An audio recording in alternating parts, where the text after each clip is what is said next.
आप सभी का हमारे चैनल पे स्वागत है। आज के वीडियो में हम क्लास 10 मैथमेटिक्स चैप्टर नंबर जो 10 है वृत्त, उसकी प्रमेय 10.1 और 10.2 को आसान तरीके से प्रूफ करना सिखाऊंगा। इसकी प्रूफ बहुत ज़्यादा ज़रूरी है, इम्पॉर्टेंट है, क्योंकि बोर्ड एग्जाम में बार बार आते हैं। साथ ही जब आप प्रश्नावली 10.2 को सॉल्व करोगे तो हर एक प्रश्न में इन दोनों प्रमेय की ज़रूरत पड़ेगी। तो पहले हम जान लेते हैं कि ये प्रमेय 10.1 क्या कहती है, और फिर मैं आपको इसका प्रूफ भी समझा दूंगा। ठीक है, देखिए प्रमेय 10.1 क्या कहती है। जो भी यहाँ लिखा हुआ है वो बात की बात है। मैं आपको पहले चित्र बना के समझाता हूँ कि हमारे पास एक वृत्त है। ये हमारे पास क्या है, एक वृत्त है।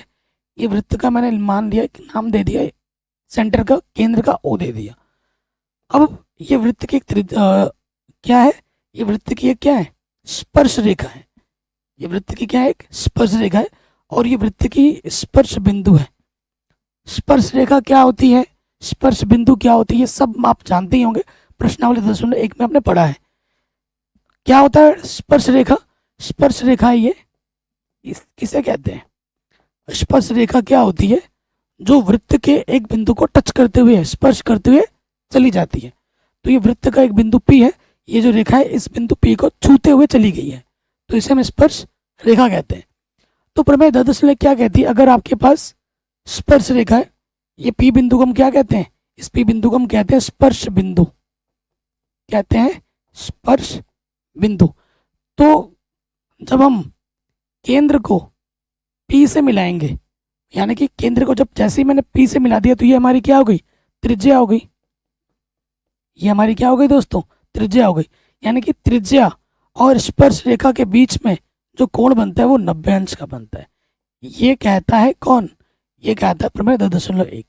त्रिज्या और स्पर्श रेखा के बीच में कितने अंश का कोण बनता है, 90 अंश का कोण बनता है। ये सिंपल सा प्रमेय है 10.1। ये कहता है अगर आपके पास कोई वृत्त है और उसके पास आपने उसका कोई एक स्पर्श रेखा ले लिया है, तो स्पर्श रेखा और त्रिज्या के बीच में 90 अंश का कोण बनता है।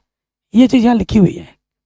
वृत्त के किसी बिंदु पर स्पर्श रेखा स्पर्श बिंदु से जाने वाली त्रिज्या पर लंब होती है। स्पर्श बिंदु से जाने वाली त्रिज्या पर क्या होती है, लंब होती है। लंब का मतलब 90 अंश होता है। ये प्रमेय आप समझ गए। अब इसको हमें प्रूफ करना है, एग्जाम में आ जाता है प्रूफ अलग से।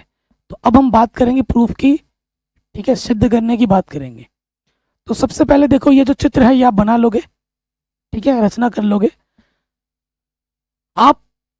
देखो टिग्नो जो आपके ज्यामिति का नियम है, ज्यामिति का जो नियम है वो उसके अनुसार ये लंब तभी हो सकती है, ये जो त्रिज्या होती है ना, ये सबसे छोटी होती है, सबसे छोटी भुजा होती है इस स्पर्श रेखा की। अगर आप चित्र में बना के दिखाऊं भी आपको, तो देखो ये अगर मैं खींचता जाऊंगा तो ये दूर दूर जाता जा रहा है, लेकिन जो सबसे छोटी भुजा होगी वो यही होगी, और बाकी जो भी भुजा जा रही है वो वृत्त से क्या जा रही है, बाहर आ जा रही है, तो बाकी वो सारी भुजा बड़ी होगी। और अगर आप किसी भी तरीके से दिखा देते हो कि ये जो ओपी भुजा है वो सबसे छोटी भुजा है, तो बात बन जाएगी। ठीक है, तो एग्जाम में कैसे लिखना है, कैसे प्रूफ करना है, वो मैं आपको बताता हूँ। यहाँ प्रूफ में आ जाओगे, आप क्या लिखोगे, हमें सिद्ध करना है, हमें क्या सिद्ध करना है कि ये जो पी कोण है, मतलब ये जो ओपी है, ओपी त्रिज्या किस पे, एक्स वाई पे क्या है, लंब है। यही आपको सिद्ध करना है, ठीक है ना, यही आपको क्या करना है दोस्तों, सिद्ध करना है। उसके लिए बस आपको यह दिखाना है कि ओपी भुजा, ओपी भुजा सबसे छोटी है। उसके लिए आपको क्या दिखाना है कि ये जो ओपी भुजा है सबसे छोटी भुजा है, ये आपको दिखाना है। ठीक, अब उस चीज के लिए हमने क्या करना है, रचना करनी है। क्या रचना करना है, आपने क्या किया, ओ से क्या किया, एक रेखा खींच दी क्यू तक, डैश डैश करके, तो ये पी हुआ, ये क्यू हुआ। इस बिंदु को मैं क्या दे दे रहा हूँ, इस बिंदु का नाम मैंने आर दे दिया। तो रचना करनी है हमें, जो भी रचना करोगे यहाँ लिखोगे। रचना क्या किया, ओ से क्यू मिलाया, ओ से क्यू को मिलाया, ये हमने रचना की। जो भी आप काम करोगे ना, यहाँ लिखना बहुत ज़रूरी है। नहीं लिखोगे उसके नंबर कटेंगे, उसके क्या कटेंगे, नंबर कटेंगे। तो यहाँ क्या लिखोगे, चित्र से, चित्र में आपको क्या क्या देखने को मिल रहा है, चित्र से आप देख पा रहे हैं कि भैया ओ पी ये भी त्रिज्या है, ओ आर ये भी त्रिज्या है। क्या है कि भैया ओ पी ना और ये जो ओ आर है, ओ आर ये आपस में बराबर है, ये आपस में क्या है भैया। उसके बाद हमें यहाँ से और एक चीज देखने को मिल रहा है कि भैया जो ओ आर है ना वो छोटी है किससे, ओ क्यू से। ओ आर जो है वो छोटी है ओ क्यू से। ठीक है, आप खुद देखो भैया, ये जो ओ आर है यहाँ से लेकर यहाँ तक है और ओ क्यू यहाँ से लेकर यहाँ तक है, तो ओ क्यू बड़ा है ओ आर छोटा है। और हमें क्या बस दिखाना है, हमें किसी भी तरीके से दिखाना है कि ये जो ओ पी, जो भी जितने भी हम भुजा डाल सकते हैं स्पर्श रेखा पर, वो सबसे छोटी भुजा होगी, बस ये दिखा देना है। ठीक है, तो आप क्या करोगे, ओ आर की जगह आप क्या रख सकते हो, ओपी रख सकते हो। ओ आर की जगह क्या रख सकते हो, ओपी रख सकते हो, रख दोगे तो ओपी रख दिया और ओ यहाँ दिखा दिया कि ओपी जो है वो ओ क्यू से क्या है, छोटा है। यही तो हमें दिखाना था, किसी भी तरीके से इस ओपी को सबसे छोटा दिखाना था, दिखा दिया हमने। तो यहाँ लिख दोगे अतः ज्यामिति के नियम से, अतः ज्यामिति के नियम से क्या हो जाएगा कि भैया ये जो ओपी है ना वो एक्स वाई के क्या हो जाएगा, लंब हो जाएगा। या हो सके तो ये जो स्टेटमेंट है वो नीचे दोबारा लिख देना, यहाँ से लेकर यहाँ तक, परफेक्ट प्रूफ हो जाएगा आपका। इतना आसान है, दो लाइन का है, इतना और इतना लिखने से काम बन जा रहा है। ठीक है ना, 2-4 बार आप कॉपी में देखोगे, देखने से आपके दिमाग में फिट हो जाएगा और 1-2 बार कॉपी में लिखोगे, बहुत आसान है और एग्जाम में बार बार आता है। अगले प्रमेय के प्रूफ में हम आ जाते हैं, ये वेरी वेरी इंपॉर्टेंट है और ये प्रमेय एग्जाम में बार बार प्रूफ में आता है, ये वाला। उससे वो वाला तो कभी कभार आता है, लेकिन ये हर साल आता है, ये वाला प्रमेय हर साल आता है।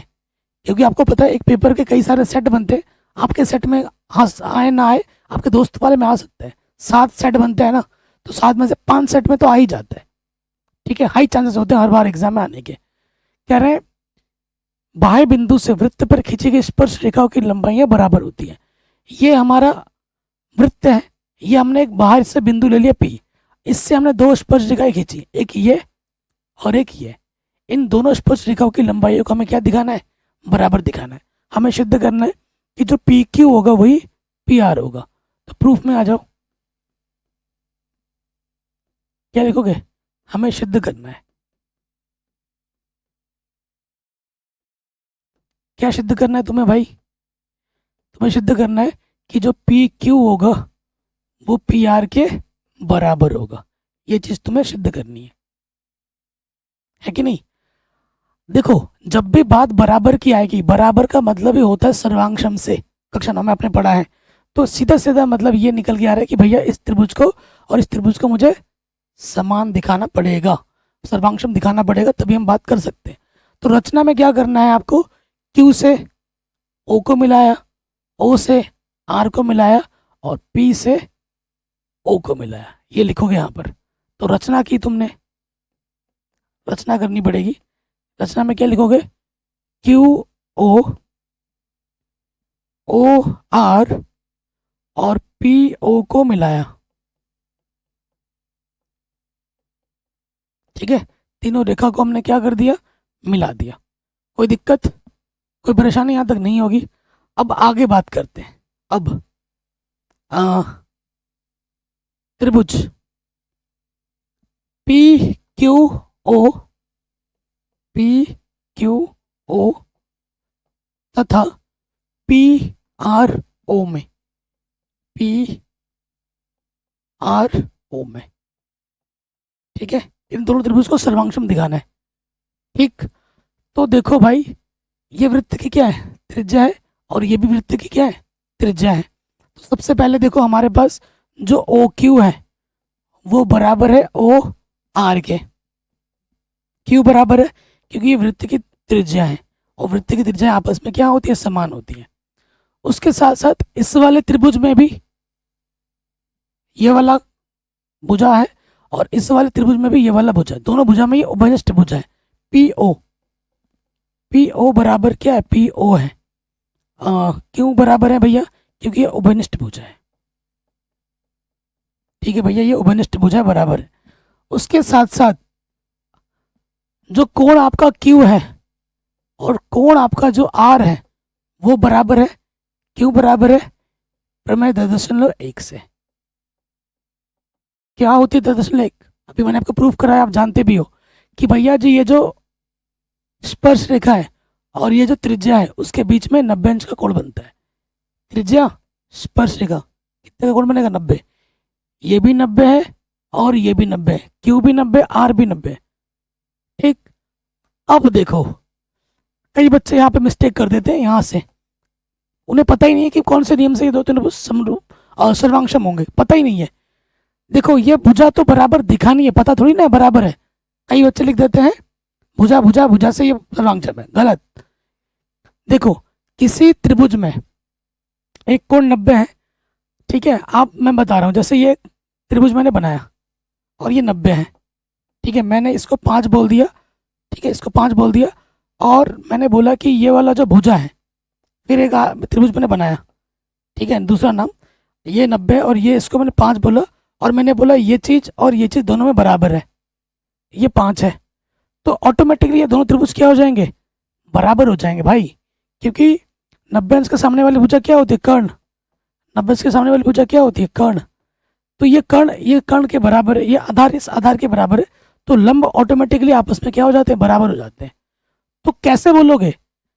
तो बोलेंगे अतः। कौन सा नियम लगेगा? जब भी कर्ण की बात आती है, दोनों का आधार समान है, दोनों का कर्ण समान है, 90 अंश के सामने वाली भुजा कर्ण, 90 अंश के सामने वाली भुजा कर्ण समान है, तो कौन सा नियम लगेगा? अतः RHS से, कौन से नियम से? RHS से दोनों त्रिभुज क्या हो जाएंगे? सर्वांगसम हो जाएंगे। दोनों त्रिभुज क्या हो जाएंगे? सर्वांगसम हो जाएंगे। अतः त्रिभुज PQO, ठीक है, सर्वांगसम हो जाएगा त्रिभुज PRO। ठीक, जब दो त्रिभुज आपस में सर्वांगसम होती है तो उनके संगत कोण बराबर होते हैं, उनकी संगत भुजाएं भी बराबर होती हैं। यहाँ लिख देंगे अतः संगत भुजा क्या हो जाएगी? PQ, इसके बराबर हो जाएगी PR, और यही हमें क्या करना था? सिद्ध करना था। हेंस प्रूव्ड, इति सिद्धम। कोई भी डाउट हो, कोई भी अगर दिक्कत हो, आप एक बार दोबारा देख सकते हैं, ठीक है। ये जो दो प्रूफ हैं वो वेरी वेरी वेरी इंपॉर्टेंट है, और बोर्ड एग्जाम में इनमें से एक प्रूफ तो मिलेगा ही मिलेगा 100% गारंटी के साथ। बाकी मैंने प्रश्नावली 2.2 ऑलरेडी सॉल्व करा रखा है, लिंक्स मिलेगा डिस्क्रिप्शन में। पूरी गणित मैंने बढ़ा रखी है, चाहे वो नई NCERT हो या पुरानी NCERT हो, सब कुछ करा रखा है। चैनल पर नया तो प्लीज़ सब्सक्राइब करें, जो कि बिल्कुल फ्री है। अगली वीडियो कौन सी चाहिए कमेंट करके हमें ज़रूर बताएं। जय हिंद।